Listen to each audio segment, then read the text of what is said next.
Welcome to this explainer. Today we're diving right into the vibrant jazz age. But instead of focusing on the usual flappers, jazz musicians, or gangsters, we're going to ground that history in something much more relatable: the daily life of an actual middle-class family in 1926 San Francisco.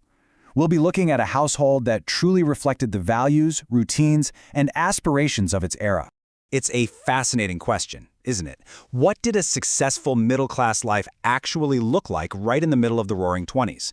Well, to figure that out, we're going to explore the daily rhythms, the social standing, and the very specific roles of the Paul Schaffner family during a time of immense American prosperity. By seeing how they worked, played, and organized their home, we can understand exactly what it meant to be part of the booming middle class in a city that had magnificently rebuilt itself after the devastating 1906 earthquake. Our story anchors right here at 46 Rivoli Street. This comfortable, tree-lined avenue on a hill physically and socially established the Schaffners firmly in the city's middle class. By 1926, the family had actually transitioned from renting to likely owning this property, and it was spacious. It gave 46-year-old Paul and 42-year-old Edna their own space, while their two daughters actually had separate rooms. This house was their sanctuary, complete with a street-level garage, an outside staircase leading up to the living level, and plenty of space for a beautiful garden. And check out these modern amenities. Their home was equipped with incredible features for the time. We're talking about conveniences that were just becoming standard for the middle class: indoor plumbing, electricity, a gas or coal stove to replace those exhausting old wood stoves, and a telephone. Now, we completely take these for granted today, but in 1926, these were true markers of success. They literally changed how a household operated, especially when you consider that a lot of working-class families were still going without them entirely. Section 1. The Breadwinner, Paul Schaffner's Career. Let's dive right into this and look at the patriarch of the family, Paul Frederick Schaffner, and what he did to afford this comfortable life on Rivoli Street. Paul worked as a manager at the Valvoline Oil Company. This was a position of serious responsibility and respect. Every morning after breakfast, Paul would put on a suit and travel to his white-collar job, maybe taking a cable car or driving his own automobile. You see, his day wasn't spent doing grueling physical labor. Instead, he managed corporate employees, oversaw complex supply chains, handled inventory, and made vital business decisions. And here's the crucial point. His specific industry was absolutely booming. The 1920s saw a massive explosion in automobile ownership across America. I mean, the number of cars on the road was doubling and tripling. This created a huge, insatiable demand for gasoline and oil products, so companies like Valvoline were just thriving. Because Paul was a manager in this rapidly expanding sector, his income wasn't just good, it was steadily improving. This economic boom directly secured his family's financial stability, allowing them to own their home, eat well, and really enjoy the leisure activities of the decade. Section 2. The Homemaker, Edna Schaffner's full-time job. Now, while Paul had this singular corporate focus downtown, back at home, his wife Edna managed an equally complex and incredibly multifaceted domain.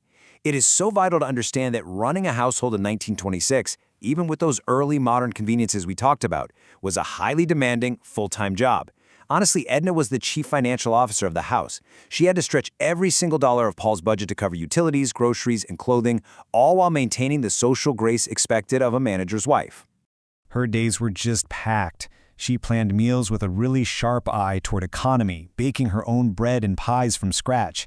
She managed the intense physical labor of washing clothes, altering hand-me-downs, and letting down hems as the girls grew. On top of overseeing the cleaning for the entire house, she still somehow found time to tend to her garden, specifically her signature Cecil Brunner roses. Edna's work was really the invisible engine keeping that middle-class dream running smoothly. Section 3. The Next Generation, Muriel and Edna May. Let's look at the kids because we can clearly see the different stages of childhood playing out under one roof, totally shaped by 1920s expectations. You've got 17-year-old Muriel at Polytechnic High School. She's learning academic subjects alongside vital domestic skills, like cooking and sewing, as she prepares for courtship. Meanwhile, 12-year-old Edna May was squarely in the middle of her childhood at Grattan Grammar School. She's learning basic academics, sure, but she's still young enough to enjoy a much freer life of jump rope and playing with friends, totally free from the immediate pressure of marriageability. But despite that age gap, the overarching goal of their upbringing was exactly the same: preparing for the future. Both girls were being raised to be literate, respectable middle-class women. In 1926, the ultimate expectation for young women of their station was to marry well and manage their own households. So they were being actively equipped with the social graces, domestic arts, and moral grounding necessary to replicate the exact kind of stable life their parents had built for them. Section 4. Shared rhythms, community and leisure.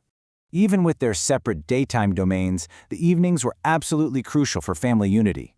After a lighter supper filled with conversation about the day's events, the whole family gathered in the parlor. You might find someone reading a novel out loud or hear Muriel practicing her piano pieces. The women might be working on needlework for the girls' future hope chests, while Paul sat nearby, reviewing paperwork for his lodge activities. It was just a wonderful time of deep, uninterrupted family connection long before the era of television. Now, Paul didn't work on Sundays, so the day was highly structured and totally dedicated to family and community. At 10 a.m., dressed in their absolute Sunday best, they attended church services, which combined religious instruction with being visible in the community. By 1 p.m., they were typically visiting or hosting relatives, and the day would culminate around 5 p.m. with a formal Sunday dinner. This was usually the finest, most elaborate meal of the entire week. It was a rhythm that really reinforced both their moral compass and their family bonds. Beyond the walls of 46 Rivoli Street, their social standing was heavily cemented by deep community ties. Paul was incredibly active in fraternal organizations. He served as a past master in the Amity Lodge, Note 370 of the Masons, and he was also active in the Scottish Rite and the Shrine. Edna supported this by participating in the Order of the Eastern Star. And these weren't just casual hobbies. These organizations provided fellowship, required charitable work, and firmly established the Schaffners as respectable, contributing members of San Francisco society. When it came to entertainment, the Schaffners fully embraced the emerging consumer culture of the 1920s. On weekends, they might take free, culturally enriching outings to the magnificent Golden Gate Park, walking the paths and taking in the beautiful gardens. But they also loved the modern entertainment of the era. The 1920s was the golden age of silent film, right? So the family would join other middle-class citizens at the local movie palaces to watch Charlie Chaplin comedies or those dramatic adventure stories. It was an incredibly exciting time to be alive in such a bustling city. Section 5. The unforeseen future. The looming horizon. Everything we've looked at so far paints this brilliant picture of a prosperous life filled with optimism. But history was moving rapidly toward a massive disruption. In 1926, the family is experiencing peak prosperity. But just 3 years later, bam, October 1929, the stock market crashes, plunging the entire nation into the Great Depression. And right as that economic reality was turning incredibly bleak in 1930, 17-year-old Muriel, now a young woman, marries Samuel Blair Mertes and actually begins her own family.